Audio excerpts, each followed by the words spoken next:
Brawndo, it's the Thirst Mutilator. What's happening, Panda Nation? Peter Von Panda here. I'm a big fan of the movie Idiocracy.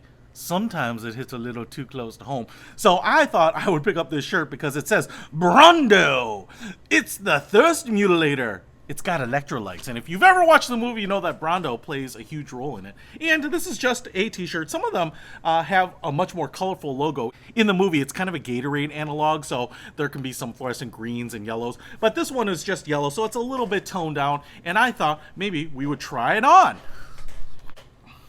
All right, there it is.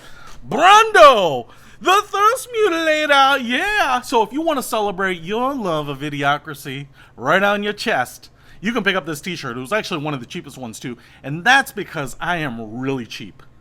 I kind of say thrifty, but I'm cheap. Hey, I'll put a link to it in the description. Peter Von Panda, out.